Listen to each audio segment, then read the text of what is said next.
Hello and welcome back to the channel. 'Tis I, Ken Lavigne, singer/vocal coach, your friend and humble narrator. And today we are going to be talking about 4 traps to avoid when turning your singing hobby into a professional career in 2025. So you've decided to take the plunge. All right, goodbye singing for fun and hello career in music. Exciting, right? Until you realize that turning your passion into a paycheck is like juggling flaming torches while riding a unicycle in a windstorm. The good news, many have walked this path before, and you don't have to fall into the same traps that they did. So let's talk about the 4 biggest pitfalls that can turn your dream into a musical nightmare and how we can avoid them. So trap number 1, the exposure bucks scam.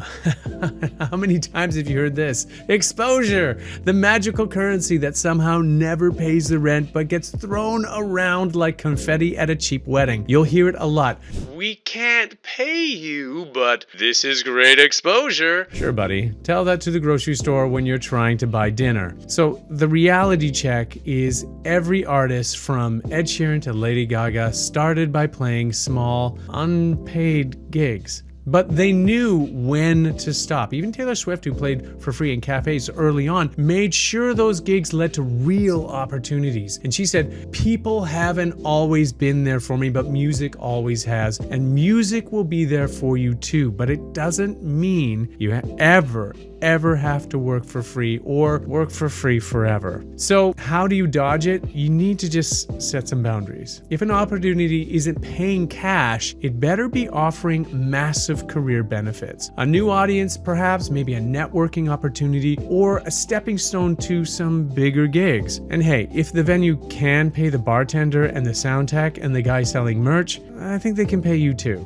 All right, so trap number 2, the say yes to everything burnout spiral. So when you're starting out, saying yes feels like, yeah, that has to be the right move. Yes to the bar gig, yes to the singing backup gig, yes to the experimental folk, punk, bluegrass fusion project. But suddenly you're doing everything and nothing that actually moves your career forward. So Adele put it best. I have insecurities, of course, but I don't hang out with anyone who points them out. You need to protect your energy, your voice, and your sanity. They're not infinite resources. So here's some tips to how to dodge it. You want to choose gigs strategically.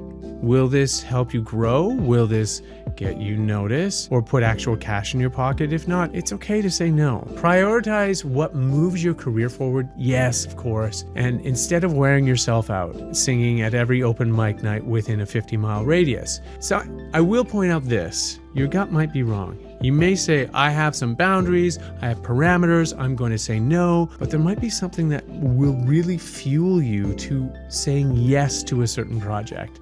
Just know the difference, and it does take a few missteps along the way, but just give yourself that grace. Trap number 3 is the DIY everything trap. When you're first launching your singing career, it's tempting to take the I'll do it all by myself approach. You book your own gigs, you record your own tracks, you mix your own songs, you design your own merch, you run your own social media, and suddenly you're not a singer anymore. You're an exhausted one-person music empire. And the problem is, music really is a team sport. And trying to juggle every aspect alone can lead to serious burnout. It can lead to sloppy results and missed opportunities. Even someone as successful as Beyonce, who has one of the most hands-on approaches in the industry, knows the power of a team. And taking that power means knowing when to delegate and focus on your strengths. Now take Billie Eilish and Phineas, for example. Yes, they made their debut album by themselves in a bedroom studio, but they didn't try to do everything. Phineas handled production, yes, and they worked with a label for distribution, for marketing, and for promotion. Similarly, Ed Sheeran, who started out as an independent artist, built a network of producers and managers and collaborators to scale his business up. Now, if you're serious about making a career out of singing, start forming your circle. Whether it's a vocal coach, a trusted producer, or even a fellow musician who can help with the workload. You don't have to be a major label artist to work smart, and you just have to know when you need to ask for some help. All right, and trap number 4 is the fear of self-promotion struggle. Now, a lot of singers really struggle with putting themselves out there.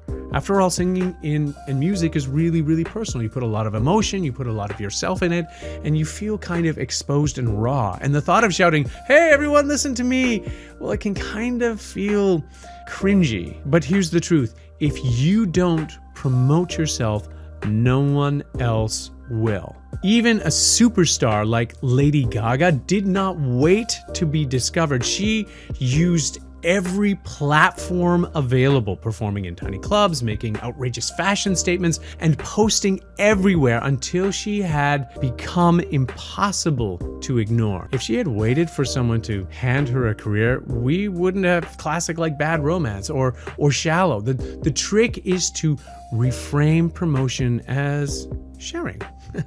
You're not bragging. Your audience really does want to hear from you. They follow you because they love music and they're looking for the next great artist. Be that artist for them. Post your work, talk about your journey, and own your place in the industry. Because if you don't, someone with half your talent but twice your confidence will. All right, so that wraps it up for this particular video. If you are unsure about where your voice is and perhaps you want a little professional assessment, take a look down below in the description of this video. I have links to my course 10x Your Voice, but I also have a link to free vocal assessment that you can sign up for. Pick your time and we'll have a half an hour where we can go over your voice. I can get you to sing for me. I can offer you some advice and perhaps maybe we can see what happens from that. It might just be the push you need to get you out there and on your journey. All right, thank you so much for taking time out of your super busy day and spending a few of those precious moments here with me. Seriously, much love and appreciation to you all, and I will see you next time.